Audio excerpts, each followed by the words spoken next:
যে একজন পীর সাহেবের এক মুরিদ ছিল। তো পীর সাহেবের বাড়িতে এক মাজার আছে, সেই মাজারকে কেন্দ্র করে প্রতি বছর ওরস হয়। মুরিদ সে গরিব মানুষ, ব্যবসা বাণিজ্য করে খায়।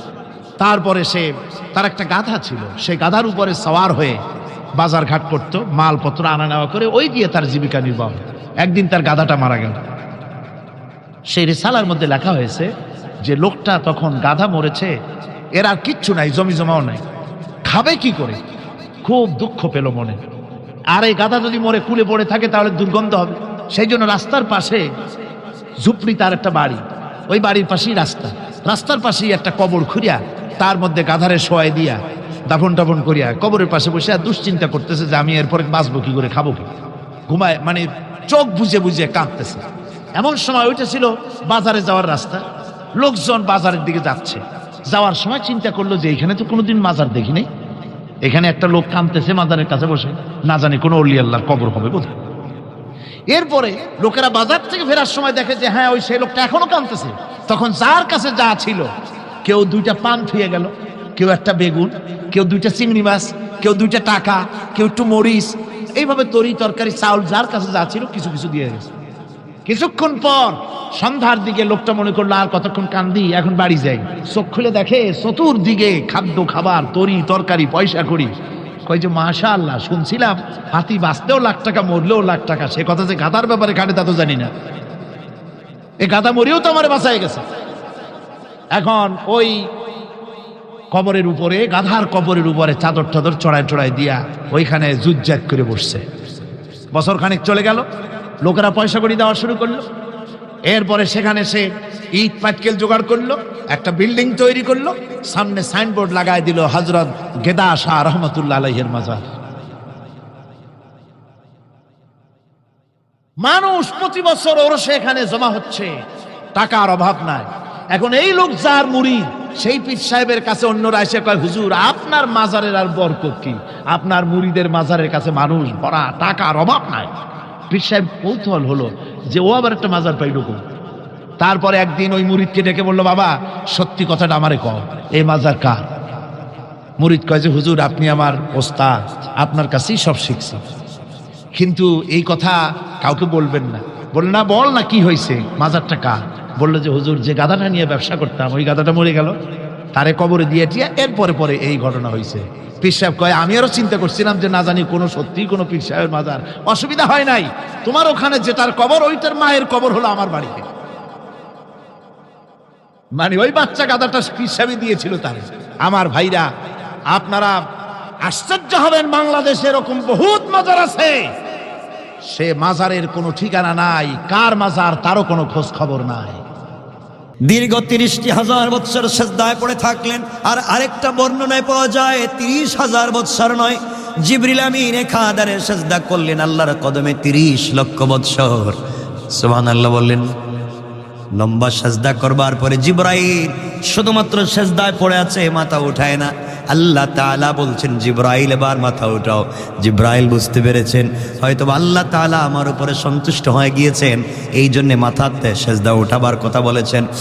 জিবরিল আমিন মাথা উঠালেন, আল্লাহর কাছে বলছেন আল্লাহ তাআলা আমি আপনার কাছে জানতে চাই আপনি আমার উপরে সন্তুষ্ট হয়েছেন কিনা।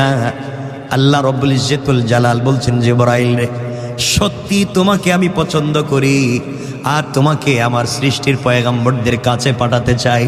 পৃথিবীর দামি দামি জিনিস তুমি নিয়ে যাইবা, কিয়ামতের আগে সব দামি জিনিস তুমি আমার কাছে উঠাইয়া নিয়ে আসবা, আমার হাবিবের কাছে তুমি যাইবা। এই জন্য তোমাকে তৈরি করেছি, 30 লক্ষ বৎসর সাজদা করেছো, আমি সন্তুষ্ট কিনা জিবরাইল তুমি জানতে চাও। এই প্রশ্নের জবাব জানবার আগে আমার আরশে আজিমের পিলারের দিকে, আরশে আজিমের ডিজাইনার স্ট্রাকচারের দিকে একটু তাকাও। হযরতে জিবরিল আমিন আল্লাহ তাআলা আরশে আজিমের দিকে লক্ষ্য করলেন, স্ট্রাকচারের দিকে তাকালেন, ওখানে তাকাইয়া দেখেন লেখা আছে লা ইলাহা ইল্লাল্লাহ মুহাম্মাদুর রাসূলুল্লাহ সাল্লাল্লাহু আলাইহি ওয়াসাল্লাম। জিবরাইল বলছেন আল্লাহ তাআলা 30 লক্ষ বছর সেজদা করেছি একমাত্র কেবলমাত্র আপনাকে সন্তুষ্ট করবার উদ্দেশ্যে, আর আপনি বললেন মাথা উঠালাম। আপনি আমাকে বলছেন আরশে আজিমের দিকে তাকাতে, আল্লাহ তাআলা ওখানে কি আছে? আমার সেজদার সাথে আরশে আজিমের সম্পর্ক কি জানতে চাই? আল্লাহ রাব্বুল ইজ্জত ওয়াল জালাল বললেন, জিবরাইল শোনো, তুমি যে কালিমা দেখেছ ওই কালিমা সরকারে কায়নাত দো জাহানের সরদার নবী রহমত জনাবে মুহাম্মদুর রাসূলুল্লাহ সাল্লাল্লাহু আলাইহি ওয়াসাল্লাম, যাকে আমি হাবিবুল্লাহ বানিয়েছি, যাকে উপলক্ষ করে গোটা দুনিয়াকে সাজিয়েছি, আমি আল্লাহ তাআলা তাকে উপহার দিতে চাই। উপহার হিসাবে, উপঢৌকন হিসাবে এই কালিমা দিতে চাই। এই জন্যে তোমাকে দেখিয়ে দিলাম আখিরি জামানার আমার রাসূলের উম্মতেরা, আমার গোলামেরা দুনিয়ার জমিনে যাবে, তারা কমপক্ষে প্রতিদিন 5 ওয়াক্ত নামাজ ফরজ পড়বে। কয় ওয়াক্ত? 5 ওয়াক্ত ফরজ সালাত পড়বে। প্রত্যেক ওয়াক্ত 5 ওয়াক্ত নামাজে কমপক্ষে 17 রাকাত সালাত ফরজ পড়বে। কত রাকাত? ফজরের নামাজ 2 রাকাত, যোহরের 4 রাকাত, কত হলো? আসরের 4, কত হলো? মাগরিবের 3, কত হলো? ইশার 4, কত হয়েছে? সুবহানাল্লাহ বলেন। আল্লাহ বলেন আমার আখিরি জামানার গোলামেরা দুনিয়ার জমিনে যাওয়ার পরে কমপক্ষে 17 রাকাত সালাত ফরজ পড়বে, আর প্রত্যেকটা রাকাতে কমপক্ষে 2টা করে সেজদা দিবে। প্রত্যেকটা সেজদায় কমপক্ষে 3 বার করে পড়বে সুবহানা রাব্বিয়াল আ'লা। আমার কোন গোলাম, আমার আখিরি জামানার উম্মতেরা, রাসূলের উম্মতেরা, আমার কলিজার টুকরা আখিরি জামানার গোলামেরা সেজদায় গিয়ে যখন একটা বার পড়বে সুবহান রাব্বিয়াল আ'লা, সুবহানাল্লাহ, আপনি পবিত্র, আ'লা, আপনি বড়ই, কথা বলে যখন সেজদায় পড়ে যাবে, জিবরাইল রে তুমি 30 লক্ষ বছরের সেজদায় পড়ে যেই মর্যাদার অধিকারী, যেই সওয়াবের অধিকারী হতে পারো নাই, আমার আখিরি জামানার গোলামেরা একটা বার সেজদায় গিয়ে যখন একবার পড়বে সুবহান রাব্বিয়াল আ'লা, তার ওই একবারের সুবহান রাব্বিয়াল আ'লার মর্যাদা তোমার 30 লক্ষ বছরের চাইতে বেশি হয়ে যায়। আল্লাহু আকবার বলেন। রব কি সুযোগ দিয়েছেন তোমাকে আমাকে। একটা সেজদার কত দাম রয়েছে, একটা সেজদার কত ফজিলত রয়েছে। জিবরাইলের মতো একজন জলিলুল কদর ফেরেশতা 30 লক্ষ বছর সেজদায় পড়ে যে মর্যাদা লাভ করতে পারলেন না, তুমি আর আমি একটাবার সেজদায় গেছি সুবহান বলে সেই মর্যাদা লাভ করতে পারি। এরপরেও আমরা আল্লাহর কদমে আসতে চাই না, আল্লাহর কদমে আসতে চাই না। আমি আরো বলেছি, আজ আপনাদেরকে আবারও বলছি, আমরা চাইলেই পৃথিবীর মানুষকে 100% সন্তুষ্ট করতে পারি না, কিন্তু রব বলেছেন আমার কদমে সেজদায় গিয়ে যদি একটা বার পড়ো সুবহান রাব্বিয়াল আ'লা, আমি রব তোমার উপরে খুশি হয়ে সবগুলা গুনাহকে মাফ করে দেই। রব আমাদেরকে কত সুযোগ দিয়েছেন, আমরা সেই রবের কাছে যেতে পারছি না, আল্লাহকে ভালোবাসতে পারছি না। আল্লাহ রাব্বুল ইজ্জত ওয়াল জালাল বলছেন তুমি কাউকে ডাকবে, স্বার্থ ছাড়া জবাব দিবে না, কিন্তু পৃথিবীতে শুধুমাত্র কেবলমাত্র আমি একমাত্র একক আল্লাহ আছি। আমাকে ডাকলা, কষ্ট দিলা, খারাপই করলা, নাফরমানি করলাম, আমার অক্সিজেন ব্যবহার করলাম, আমার আলো বাতাস ব্যবহার করলা, আমার জমিনে থেকে আমার খেয়ে আমার সবকিছু ব্যবহার করে গোটা জিন্দেগি আমার নাফরমানি করেছ, আমি রব সন্তুষ্ট হই না। একটা বার আমি তোমার মুখ থেকে আল্লাহর নামটা ডাক শুনতে চাই। সুবহানাল্লাহ। আল্লাহ তো তা শুনতে চায়। এজন্যে আল্লাহ রাব্বুল ইজ্জত ওয়াল জালাল বলেছেন তাকে সন্তুষ্ট করার পদ্ধতি হচ্ছে কি? সবাই বললেন না আমরা আল্লাহকে সেজদা দিতে পারি না। আল্লাহকে সেজদা দেন। মনে রাখবেন, এই পৃথিবীর মানুষকে সন্তুষ্ট করার চিন্তা বাদ দেন, দুনিয়াকে সন্তুষ্ট করার চিন্তা বাদ দেন, একজনকে সন্তুষ্ট করেন। তিনি কে? রব যদি সন্তুষ্ট হয়ে যায় আপনার দুনিয়ায় কোনো চিন্তা নাই, আখিরাতেও চিন্তা নাই। এই জন্যে কথা তো অনেক, এই কথা চলে আসলে তো হবে না। আব্দুল কাদের জিলানী রাহমাতুল্লাহি আলাইহি, আব্দুল কাদের জিলানী রাহমাতুল্লাহি আলাইহি কেউ বলছেন তার জিন্দেগির কথা, আর কেউ বলছেন অন্য একজন বুজুর্গের কথা, হযরত হাসান আল বসরি রাহমাতুল্লাহি আলাইহির কথা, কেউ বলছেন আব্দুল কাদের জিলানীর কথা।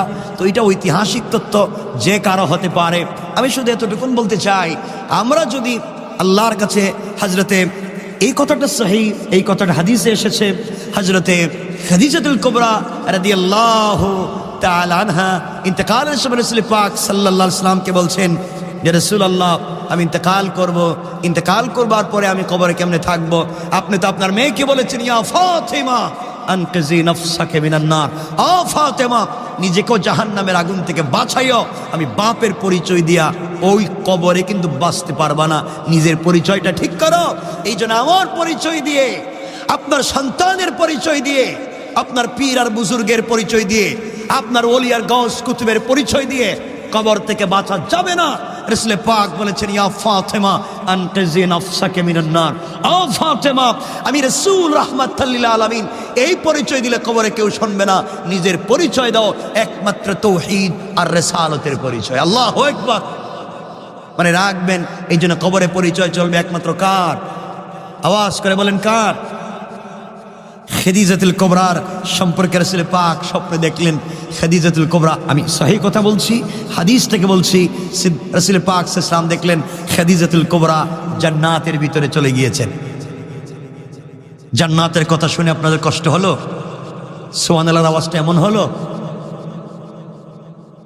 রাসূল পাক সাল্লাল্লাহু আলাইহি ওয়াসাল্লাম খাদিজাতুল কুবরাকে বলছেন, খাদিজা দীর্ঘদিন আমার সঙ্গে ছিলা, একসাথে ঘর সংসার করেছি, অনেক কষ্ট করেছো, আজ তোমাকে জান্নাতে দেখে ভাল লাগছে, তবে তুমি জান্নাতে গেলে কেমনে? আল্লাহ তোমাকে কিছু জিজ্ঞাসা করেনি? ফেরেশতারা কিছু তোমাকে জিজ্ঞাসা করেনি? খাদিজাতুল কুবরা বলছেন ইয়া রাসূলুল্লাহ অনেক কথাই জিজ্ঞাসা করেছে। তো ফেরেশতারা বলেছেন আমাকে কবরের ভিতরে এসে মার রব্বুকা, তোমার রবকে। এখন আমি চিন্তা করলাম ইয়া রাসূলুল্লাহ আমি যদি বলি আমার রব আল্লাহ, আল্লাহ যদি কয় আমি খাদিজারে চিনি না, তাইলে আমি আল্লাহকে রব বললাম, রবকে আমি চিনি না, তাইলে তো আমার ইজ্জত শেষ, জাহান্নাম ছাড়া কোনো পথ নাই। আমি আবার ফেরেশতাদেরকে বলছি, ও ফেরেশতারা তোমরা আমাকে বলছো আমি খাদিজাকে বলছো আমি আল্লাহকে চিনি কিনা, তোমরা একটু জিজ্ঞাসা করো তো আল্লাহ আমারে চিনি কিনা। আল্লাহু আকবার বললেন। আপনি বললেন, আমি বললাম যে আমি আমাদের কেশিয়ার ইয়ার মোহাম্মদ ভাইকে আমি খুব পছন্দ করে, খুব চিনি। ইয়ার মোহাম্মদ ভাই বলে আমি চিনি না। বেইজ্জতি কেমন হইলাম কোন তো? কিন্তু আমি বললাম ওনাকে জিজ্ঞাসা করেন আমাকে চিনে কিনা। সে যদি বলে না অবশ্যই আমি চিনি, আমি তাকে পছন্দ করি, ভালোবাসি, তাইলে আমার আর টেনশন নাই, বোঝা গেল বেচারা আমাকে চিনে। খাদিজাতুল কুবরা বলছেন আমি যদি বলি আল্লাহকে চিনি, ভালোবাসি, আল্লাহ যদি কই নামে কেউ আমি চিনি না। কথা বলেন না কেন? রাস্তাঘাটে দেখবেন মাঝে মাঝে পুলিশ গাড়ি আটকায়, অনেকের মোটর সাইকেল আটকাইছে, বড় দামি গাড়ি, কাগজ দেন, কলম দেন, পয়সা দেন, সব কিছু দেন। ওরা বলছে কাগজ কলম কিছু নাই, গাড়ির কাগজ নেই। কেন? আমি তো অমুক মন্ত্রীর দুলাভাইয়ের গড়ের শালার পরে আর যেটা হয়, এমন একটা পরিচয় দিয়ে দিল। কতলে এমন কি করতে পারি? আপনি আমাকে ছেড়ে দেন, টেলিফোন দেন। আমার পুলিশ টেলিফোন দিছে, বেচারা যদি কই নামে কাউরে চিনি না, তাহলে কি বলছেন? এখন ও যদি টেলিফোন দিয়ে বলে আমি চিনি, তাহলে বাঁচা যায়। আল্লাহ রাব্বুল ইজ্জত ওয়াল জালালের কাছে খাদিজাতুল কুবরা বলছেন আপনি আমাকে চিনেন কিনা আল্লাহকে জিজ্ঞাসা করো। আল্লাহ রাব্বুল ইজ্জত ওয়াল জালাল ফেরেশতাদেরকে বলছেন, ও ফেরেশতারা আমি চিনি মানি এটা নয়, খাদিজার বিয়েটাও ঠিক করেছি আমি, রাসূলের প্রতি দুর্বল করেছি আমি, স্বয়ং আমি আল্লাহ আরশে আজিমে বসে একমাত্র পৃথিবীর ওই মহিলা খাদিজাতুল কুবরাকে স্বয়ং আমি আল্লাহ সালাম দিয়েছি, সালাম সালাম। তোমরা আমার খাদিজাকে প্রশ্ন করে কষ্ট দিও না। এ রাসূলুল্লাহ ওই কথা বলার পরে দিলে একটু শান্তি পাইলাম। আল্লাহ যেহেতু চিনে, ফেরেশতারা আর আমার সাথে কিছু বলবেও না। আল্লাহ যেহেতু আমাকে চিনে, ফেরেশতাদের কিছু বলার নাই। এই জন্য আপনাদেরকে আমি জিজ্ঞাসা করি, আপনাদের কাছে আমি বলতে চাই, আল্লাহকে আমরা চিনি, বহুত নাফরমানি আছে, আল্লাহর কাছে বলতেছি আল্লাহ আমরা চিনি না এটা জানতে চাই না, তুমি একটা বার আমাদেরকে তোমার গোলাম বলে স্বীকার করো। আল্লাহু আকবার বলেন। এর চাইতে আর কিছু চাওয়ার থাকবে না। রব যদি আমাদেরকে বলে ওইটা আমার গোলাম, আর কিছু লাগে? যাক, আল্লাহ পাক আমাদের সবাইকে কবুল করুক, সকলে বলেন আমিন। তো আপনাদের কাছে আমি যে কথাগুলা সংক্ষেপ করে করে, আমাদের সময় তো কম থাকে, আমরা কথাগুলা বলতে চাই, মনোযোগ দিয়ে শুনেন। আমি যে কোরআনে কারীমের যে আয়াত তিলাওয়াত করেছি 69 নম্বর আয়াত সূরা আল আহজাব থেকে, আল্লাহ রাব্বুল ইজ্জত ওয়াল জালাল এখানে বলেছেন ইয়া আইয়ুহাল্লাযীনা আমানু, হে মুমিন যারা ঈমান এনেছো, আল্লাহ তাআলা তাদেরকে বলছেন আমার কথাটা ভালো করে শোনো। লা তাকুনু কাল্লাযীনা আযাউ মূসা ফাবাররাহু আল্লাহু মিম্মা ক্বালু, আল্লাহ রাব্বুল ইজ্জত ওয়াল জালাল বলছেন মুমিন যারা হয়েছো আমার কথা শোনো, মূসাকে যারা কষ্ট দিয়েছে তোমরা তাদের মতো হয়ো না। পৃথিবীতে একটা জাতি আছে, আমি নাম বলছি না, এই জাতি তাদের নবীরে পিড়াইছে, নবীরে মারছে, সকাল বিকাল তাদের নবীর কথাকে অবিশ্বাস করত। সকালে একটা বলে, বিকালে আরেকটা বলে। আল্লাহ রাব্বুল ইজ্জতুল জালাল বলছেন, হ্যাঁ মুমিন, তোমরা মুসার মতো, মুসার এই লোকদের মতো হয় না। মুসাকে যারা কষ্ট দিয়েছে তোমরা তাদের মতো হয়ে যাও না। তারা যা বলেছিল আল্লাহ তা থেকে তাদেরকে নির্দোষ প্রমাণ করেছিলেন। এখানে একটা ঘটনা আছে, তিনি আল্লাহর কাছে ছিলেন মর্যাদাবান। এই পৃথিবীতে একজন পয়গম্বর যার নাম মুসা আলাইহিস সালাম, খুব লজ্জাশীল নবী ছিলেন। গরম ছিলেন ঠিকই, কিন্তু খুব লজ্জাশীল ছিলেন হযরত মুসা আলাইহিস সালাম।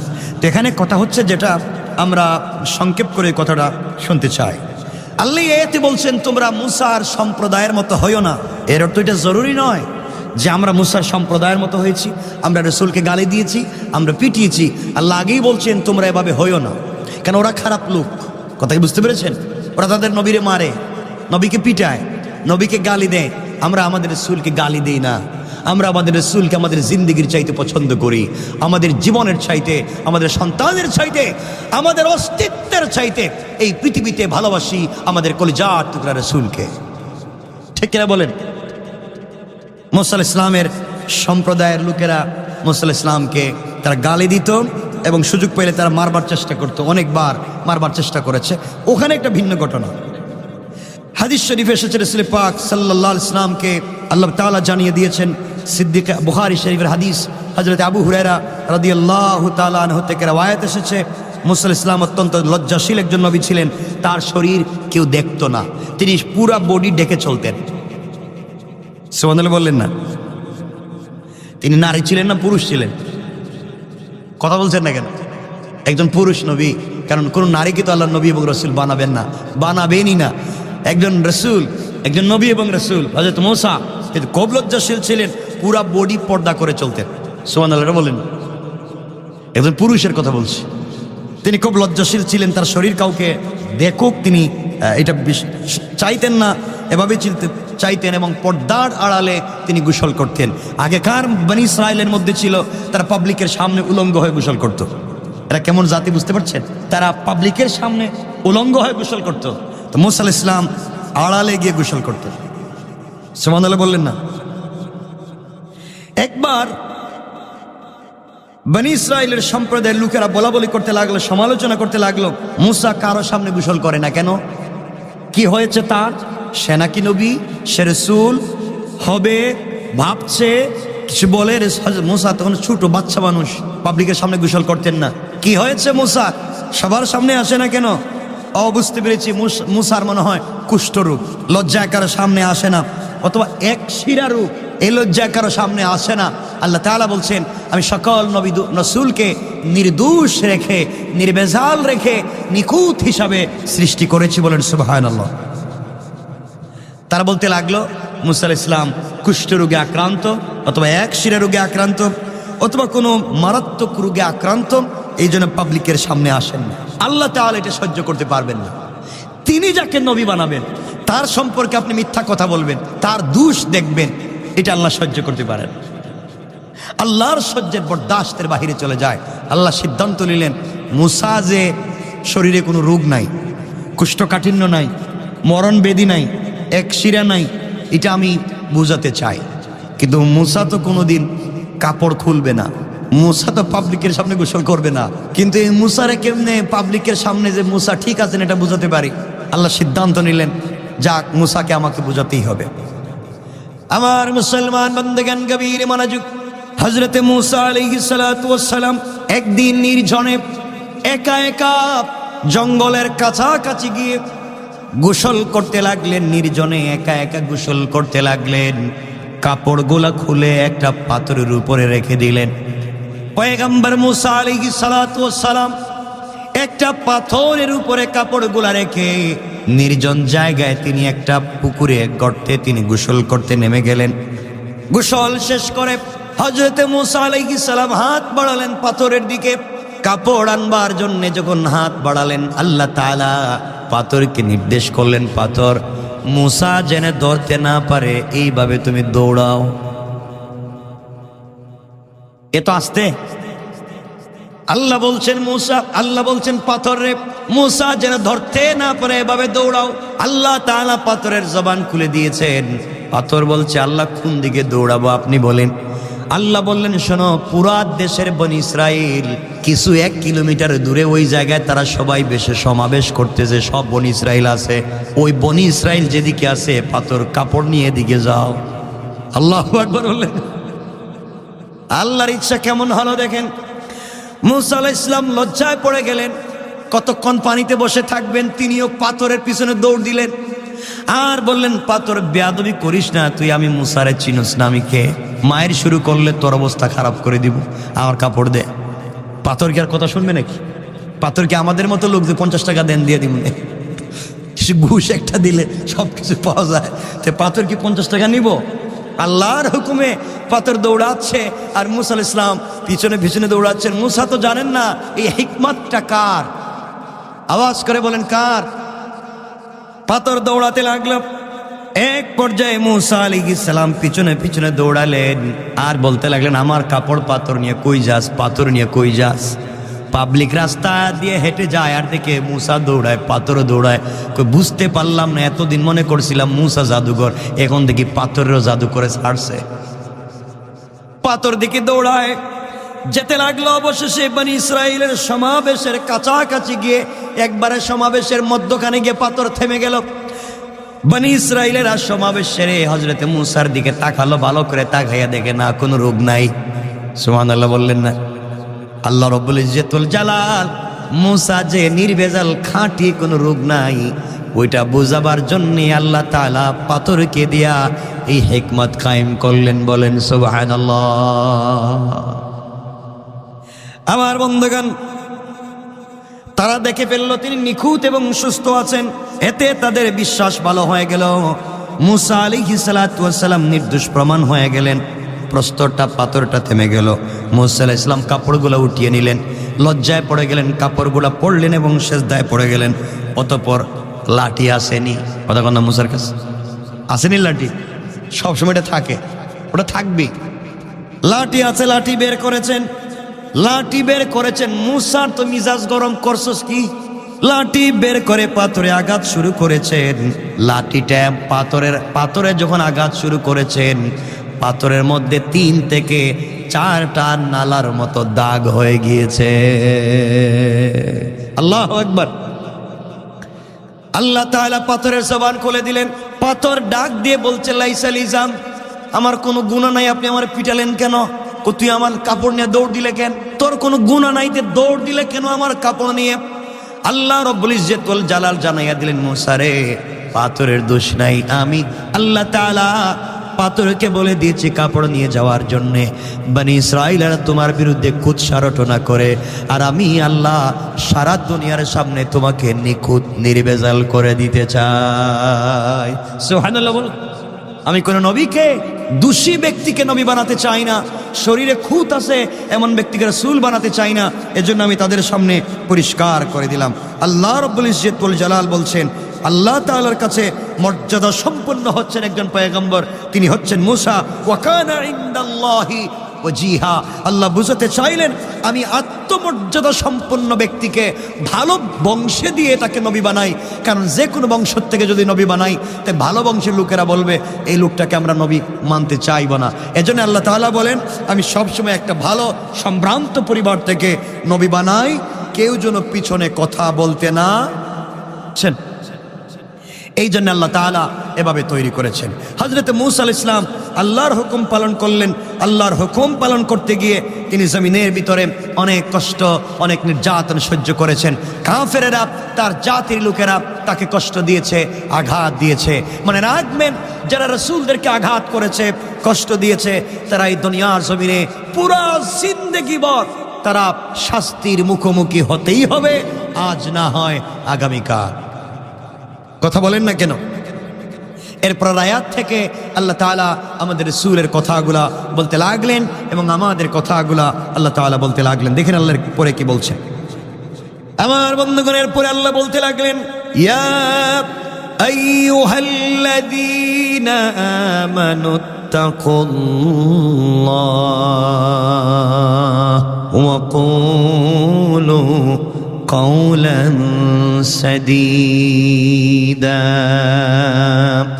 আল্লাহ রাব্বুল ইজ্জত ওয়াল জালাল বললেন, হে মুমিনগণ, যারা মুমিন হয়েছো, ঈমান এনেছো আমি আল্লাহর উপরে, আল্লাহ রাব্বুল ইজ্জত ওয়াল জালাল বলেন ইত্তাকুল্লাহ, আল্লাহকে ভয় করো, ওকুলু কাওলান সাদীদা, এবং তোমরা সরল কথা বলো, সঠিক কথা বলো, নরম কথা বলো।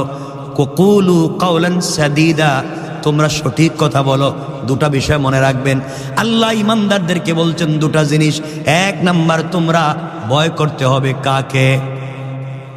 ইত্তাকুল্লাহ, আল্লাহকে ভয় করো, আর চলার পথে ওয়াকুলু কাওলান সাদীদা, যা বলো সঠিক বলো। কি বলো? আমরা যা বলিব সত্য বলিব, সত্য ছাড়া মিথ্যা বলিব না। কিন্তু ঘুম থেকে উঠে ঘুমাতে যাওয়া পর্যন্ত যা শুরু করছে, এ একটা কথাও মিথ্যা সত্য বলতেই চায় নাই। কথা বলেন না কেন? এমন লোকের সমাজে নাই? যা বলতেছে সব মিথ্যা বলতেছে। আল্লাহ বলছেন দুটা কথা, এক নাম্বার আমি আল্লাহকে ভয় করো, আর দুই নাম্বার চলবার পথে সঠিক কথা বলো। কি কথা বলো? কথা বলেন না কেন? আমরা কি সঠিক কথা বলি? আমরা এখানে ঝামেলা দেখলে চলে যাই, সঠিক কথা বলতে চাই না। বিচারে সঠিক কথা বলতে আমার উপরে চলে আসবে, আমি এখানে সঠিক বলতে গেলে ঝামেলা আমার উপরে চলে আসবে। ঝামেলার দরকার নাই, সঠিক বিষয়ের দরকার নাই, আমি আমার তুমি তোমার, এটাই চলতেছে তো সমাজ।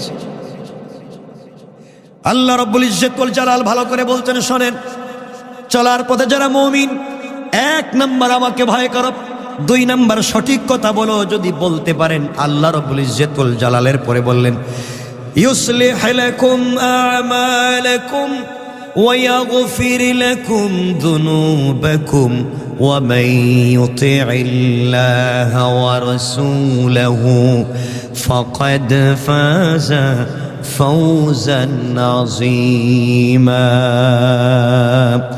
আল্লাহ রাব্বুল ইজ্জত ওয়াল জালাল বললেন, তোমরা যদি সঠিক কথা বলো, আল্লাহকে ভয় করে সঠিক কথা বলো, মিথ্যা বলো না, ইউসলিহ লাকুম, আল্লাহ রাব্বুল ইজ্জত ওয়াল জালাল বলছেন এক নম্বরে আমাদের আমলকে, আচরণকে তিনি সংশোধন করে দেবেন।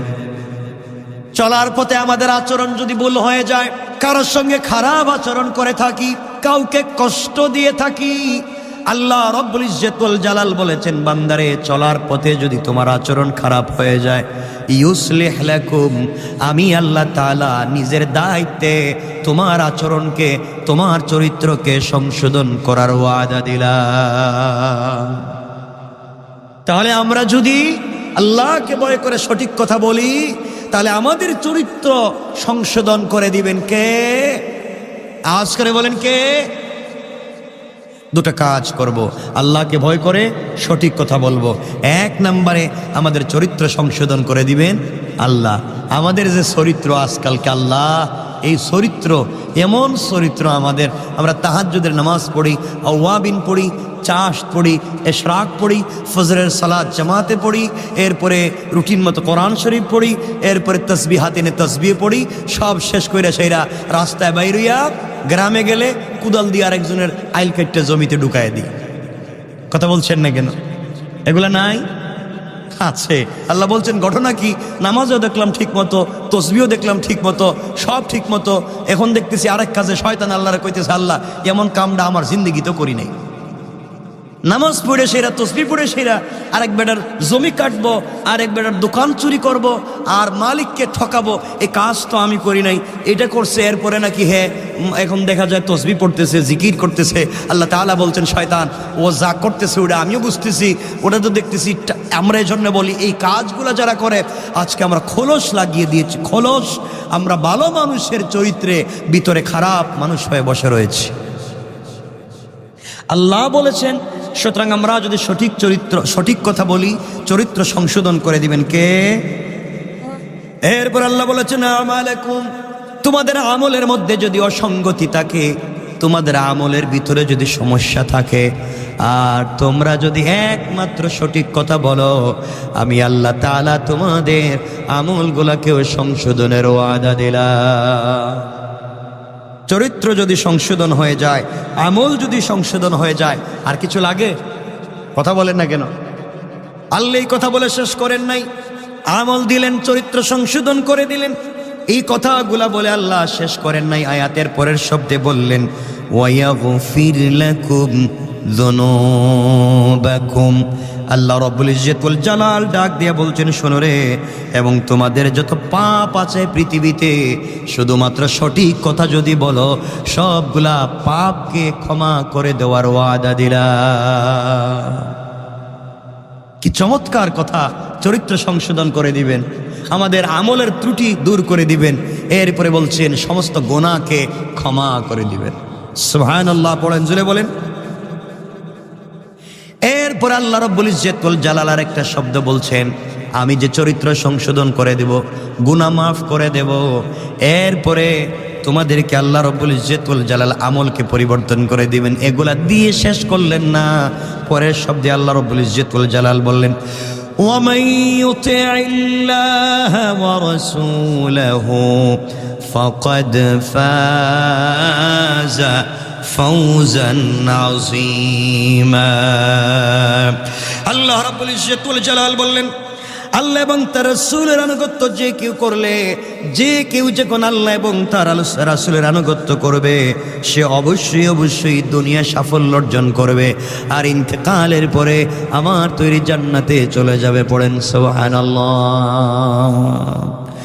আল্লাহ রাব্বুল ইজ্জতুল জালাল বোঝাতে চাইলেন, কেউ যদি আল্লাহকে ভয় করে আর সঠিক কথা বলে, আল্লাহ বললেন, এক নম্বরে বললেন তার চরিত্র সংশোধন করবেন, দুই নম্বরে বললেন তার আমলের মধ্যে পরিবর্তন সমস্যা থাকলে আমলকে পরিবর্তন করে দিবেন, তিন নম্বর বললেন তার পাপগুলাকে ক্ষমা করে দিবেন, এরপরে চার নম্বরে বললেন ওগুলা করে যদি আল্লাহ এবং রাসূলের আনুগত্য করতে পারে, দুনিয়ায়ও তাকে সফলতা অর্জন করাইয়া দিবেন আল্লাহ, আর আখিরাতে তার জন্য রেখে দিয়েছেন আল্লাহর তৈরি জান্নাত। বলেন সুবহানাল্লাহ।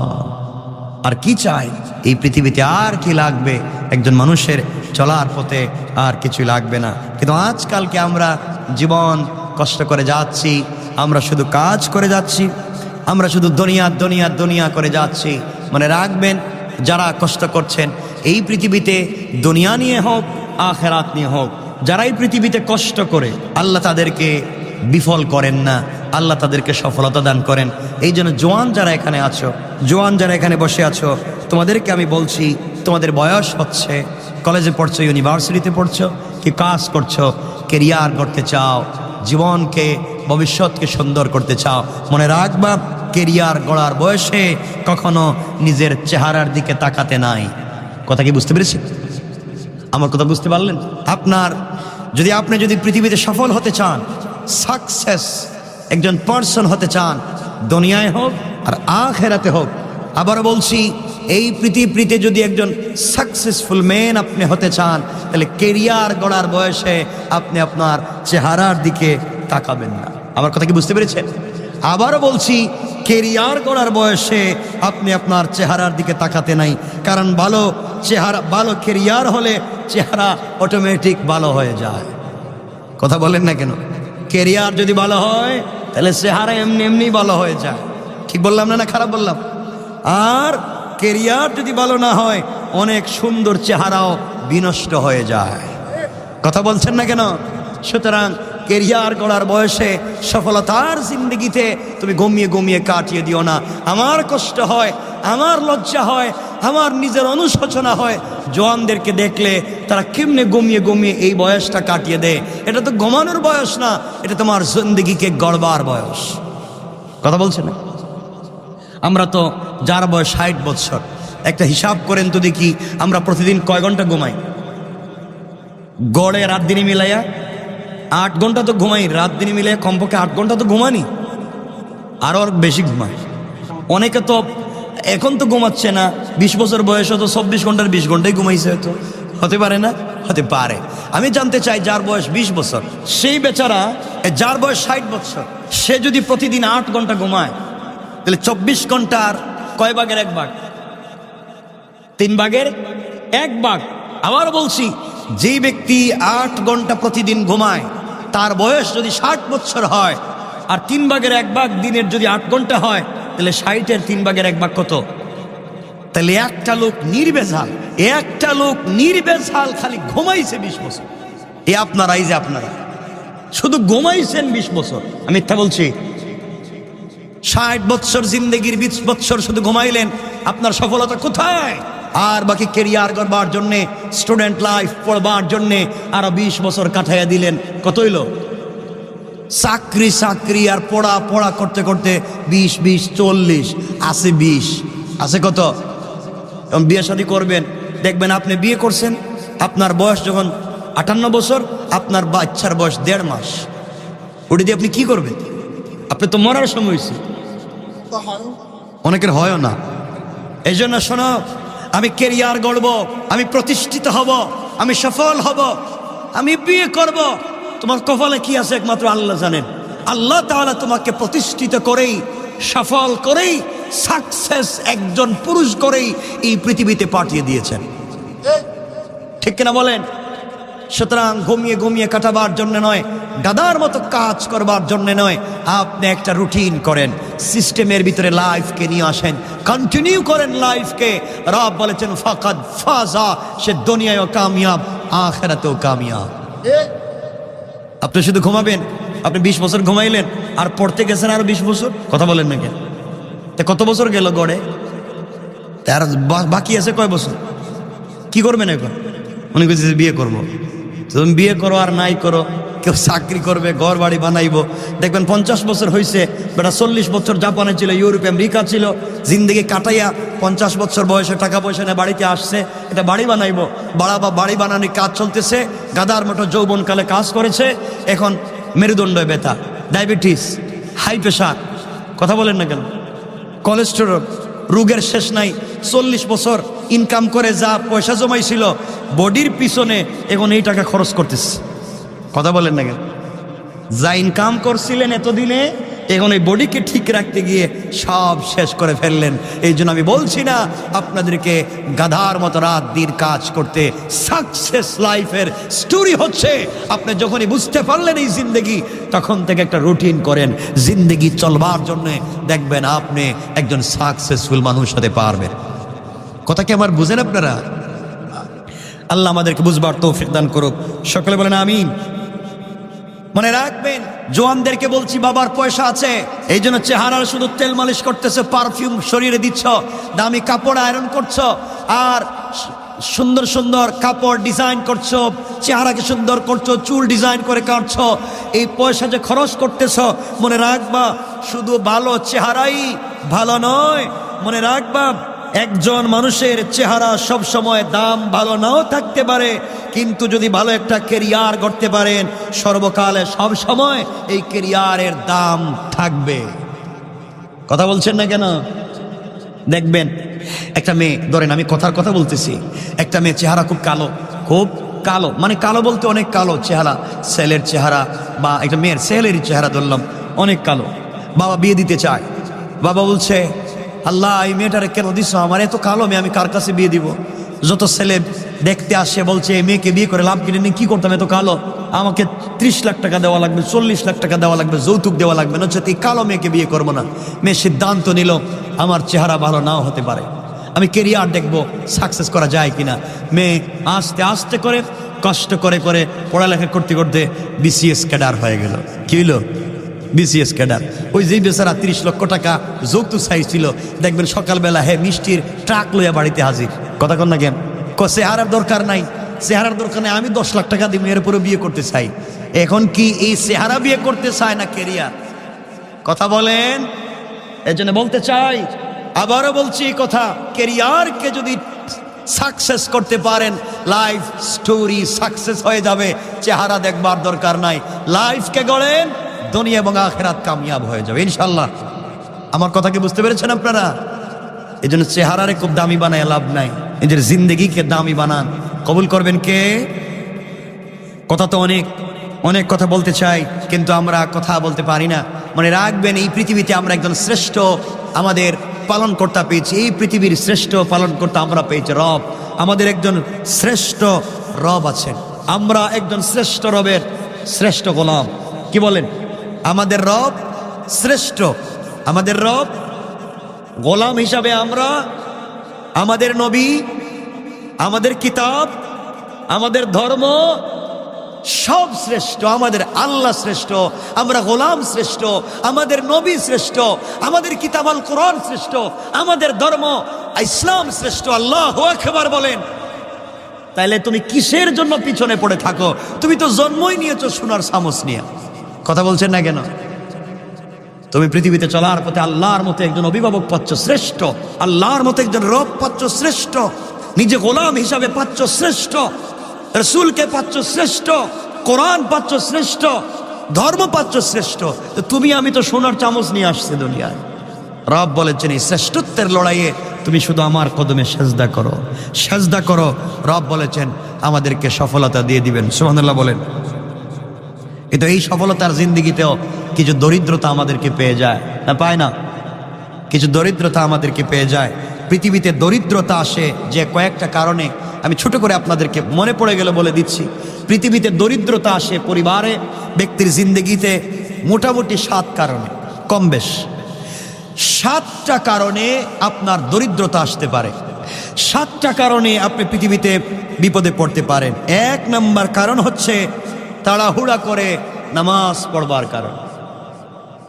আবার বলছি, বুখারীর হাদিস, 7টা কারণে দরিদ্রতা আসতে পারে।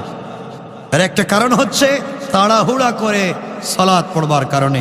2 নম্বর হচ্ছে দাঁড়িয়ে পেশাব করবার কারণ।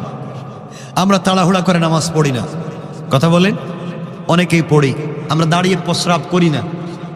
তা রাস্তাঘাটে করে কে? করে। মনে রাখবেন, 3 নম্বর রাসূল সাল্লাল্লাহু আলাইহি ওয়াসাল্লাম বলছেন সব থেকে বড় দরিদ্রতা যে কারণে আসে সেটা হচ্ছে পেশাবের জায়গায় দাঁড়িয়ে দাঁড়িয়ে অজু করবার কারণে। আপনারা কি বুঝছেন আমার কথা এখনো?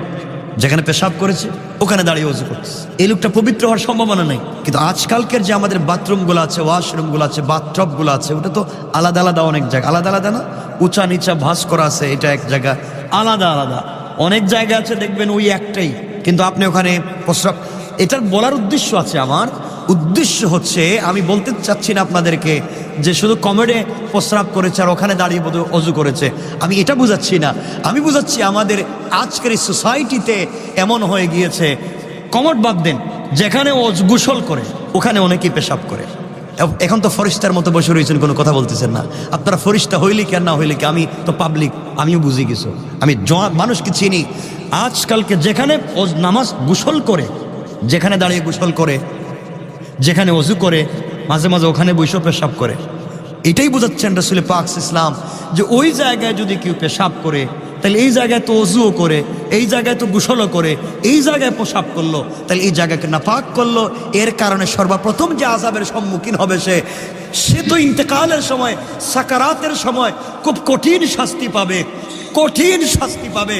কবরের সব থেকে বড় কঠিন শাস্তি হবে পেশাব থেকে পবিত্রতা না অর্জন করার কারণে। আর আল্লাহ বলছে সে দুনিয়ায় পাবে দারিদ্রতার আযাব। কথা বুঝতে পেরেছেন আমার? কয়টা বলছি? 3টা। 4 নাম্বার হচ্ছে দাঁড়িয়ে দাঁড়িয়ে পানি পান করবার কারণে দরিদ্রতা আসে। আমরা তো দাঁড়িয়ে পানি করি, আল্লাহর ওয়াস্তে দাঁড়িয়ে দাঁড়িয়ে। জমজমের পানির কথা বলছি না, আমি সাধারণ পানির কথা বলছি। দাঁড়িয়ে দাঁড়িয়ে যারা পানি পান করে এই কারণে তাদের অসচ্ছলতা আসতে পারে, দরিদ্রতা আসতে পারে। 5 নম্বর, এটা অপরাধ। হাদিসে কয়েকটা ভাষায় রাসূল বলেছেন 5 নম্বর যে কারণে দরিদ্রতা আসতে পারে, এর একটা বড় কারণ হচ্ছে ফু দিয়ে বাতি নিভিয়ে দেওয়ার কারণে। বাতি জ্বালাই না অনেক সময় অনেক কাজে, ফু দিয়ে নিভিয়ে দিছে। ফু দিবেন না, কারণ ইব্রাহিম আলাইহিস সালাম যখন আগুনে ছিলেন তখন কিছু প্রাণী ফু দিয়ে আগুনকে জ্বালিয়ে দিতে চাইছিল, আগুনকে বাড়িয়ে দিতে চাইছিল। রাসূল পাক বলেছেন তোমরা ফু দিয়ে বাতি নিভাবে না, হাত দিয়ে ইশারা করে নিভাও, কোনো জিনিস দিয়ে নিভাও, নিজের মুখ দিয়া, নিজের মুখের অক্সিজেন দিয়া বাতি নিভাতে যাইও না। কথা কি আমার বুঝেন আপনারা? কয়টা বলছি? 5টা। 6 নম্বরে যে কারণে দারিদ্রতা আসতে পারে দাঁত দিয়ে নখ কাটার কারণে, দাঁত দিয়ে নখ কাটার কারণে। এটা বদ অভ্যাস আমাদের অনেকের আছে, অনেক বাচ্চাদের আছে। আল্লাহর ওয়াস্তে বলছি আপনি দাঁত দিয়ে নখ কাটবেন না, অনেকে এটা করে থাকেন। কয়টা বলছি? আল্লাহর ওয়াস্তে করবেন না। 7 নম্বর, এইটা এভেইলেবল, অনেকেই করে থাকেন, এটা রাসূল নিষেধ করেছেন বারবার। 7 নম্বর হচ্ছে পরিদে বস্ত্র দিয়া, আপনার পরনের কাপড় দিয়া মুখ সাফ করার কারণে। লুঙ্গি পরে আছেন, শরীর ঘামছে, ইডি দিয়ে মুখ মুছে নিলেন, পাঞ্জাবি দিয়া মুখ মুছে নিলেন, শার্ট দিয়ে মুখ মুছে নিলেন, যেটা আপনি পরনে উঠে দিয়ে মুখ মুছে ফেলেছেন। রাসূল পাক বলেছেন এই কারণে 100% দরিদ্রতা আসতে পারে। আমার কথা কি বুঝতে পেরেছেন আপনারা? এই ছোট ছোট জিনিস এগুলো আমরা বাদ দিয়ে দিই, আল্লাহর দিকে মুতাওয়াজ্জা হয়ে যায়। এখন আপনারা বললেন সময় আমাদের কমে গেছে, আপনারা বলবেন হুজুর আমাদের দরিদ্রতা আসে বুঝলাম, এগুলা বললেন, কিন্তু সচ্ছলতা আসে কোন জিনিসে এটাও একটু বলে দিন, নাকি দরকার আসেনি? দরিদ্রতা কয় জিনিস বললাম, মনে থাকবে তো ইনশাল্লাহ বাবা? ইনশাল্লাহ 7 জিনিসে সচ্ছলতা আসতে পারে। মনোযোগ দিয়ে শোনেন, 7 জিনিসে সচ্ছলতা আসতে পারে। 1 নম্বর, রাসূল পাক সাল্লাল্লাহু আলাইহি ওয়াসাল্লাম বলেছেন যেই ঘরে কোরআন তিলাওয়াত হয়, যেই ব্যক্তি কোরআন তিলাওয়াত করে মরার আগে হইলেও তাকে সচ্ছল বানাইয়া কবরে দেব। আল্লাহ বলেছেন সচ্ছল বানিয়ে কবরে দেব। এই জন্য রাসূল বারবার বলেছেন ও আমার উম্মতেরা তোমরা জুমাবারে কাহাব পড়ো, ফজরের পরে সূরা ইয়াসিন পড়ো, মাগরিবের পরে ওয়াকিয়া পড়ো। আর একটা কথা বলে দিই, হযরত ইবনে আব্বাস রাদিয়াল্লাহু তাআলা বর্ণনা করেছেন রাসূল বলেছেন যেই ঘরে সূরা ওয়াকিয়া তিলাওয়াত হয়, যেই ঘরে সূরা বাকারা তিলাওয়াত হয়, সূরা ওয়াকিয়া যেই ঘরে তিলাওয়াত হয়, এই ঘরের মানুষকে আল্লাহ না খাওয়াইয়া মউত দিবেন না। এত আসতে বললেন। আর যেই ঘরে কি বলছি সূরা বাকারা তিলাওয়াত হয়, এই ঘরে কোনো জালেম, কোনো দুশমন, কোনো শয়তান, কোনো জিন্নাত ক্ষতি করতে পারবে না। সুবহানাল্লাহ বলেন। আমরা পারবো তো ইনশাআল্লাহ? 1 নম্বরে কোরআন তিলাওয়াত করতে হবে। 2 নম্বরে সচ্ছলতা আসতে পারে 5 ওয়াক্ত নামাজ পড়বার মাধ্যমে। আল্লাহ রসুল বলেছেন কেউ যদি 5 ওয়াক্ত নামাজ ঠিক মতো আদায় করে সেজদায় গিয়ে চোখের পানি ছেড়ে দে, রব তাকে দুনিয়ায় সচ্ছলতা দিবেনি। সুবহানাল্লাহ বলেন। 3 নম্বর, পৃথিবীতে সচ্ছলতা আসতে পারে আল্লাহর বেশি বেশি শুকরিয়া আদায় করার মাধ্যমে। কিসের মাধ্যমে? আপনাদের মনে আছে কিনা, মনে থাকবার কথা আমি বলেছি মুসা আলাইহিস সালাম যাওয়ার সময় কেমনে শুকরিয়া আদায় করলে সম্পদ বেড়ে যায়, এটা ঐতিহাসিক তথ্য ছোট করে বলতেছি। রাসূল মুসা আলাইহিস সালাম আল্লাহর সঙ্গে কথা বলতে যাবেন, এক বেচারা বলছে হুজুর আল্লাহর কাছে বলবেন আমার যে এত সম্পদ হিসাব করতে পারি না, আমি বিপদে আছি, কেমনে সম্পদ কমে এটা আল্লাহর কাছে বলবেন। আল্লাহর কাছ থেকে আসার সময় মুসা আলাইহিস সালাম কথা বলে আসেন, আল্লাহ তোমারে গোলাম বলেছে সম্পদ তার খুব বেশি হিসাব করতে পারে না, কি করলে কমবে? আল্লাহ বলেন তারে গিয়ে বইল সে যেন না শুকরি করে। কি করে? না শুকরি করে। মুসা আলাইহিস সালাম আসার খবর শুনলেন, লোকটা শুনলো হাতের মধ্যে স্বর্ণের, হাতের মধ্যে সাধারণ একটা গ্লাস নিয়ে দুধ নিয়ে মুসা আলাইহিস সালামের সামনে হাজির করে বলছে মুসা আপনি আসছেন, আমার খবর কি? মুসা বলছেন তোমার কথা আল্লাহরে জিজ্ঞাসা করছি, আল্লাহ বলেছেন তুমি নাশুকরি যদি করো সম্পদ কমবে।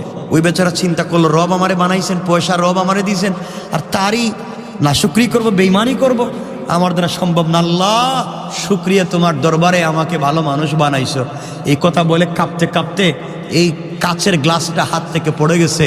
আর শুকরিয়া আদায় করার কারণে প্রত্যেকটা কাচের টুকরাকে আল্লাহ স্বর্ণ বানাইয়া দিচ্ছে।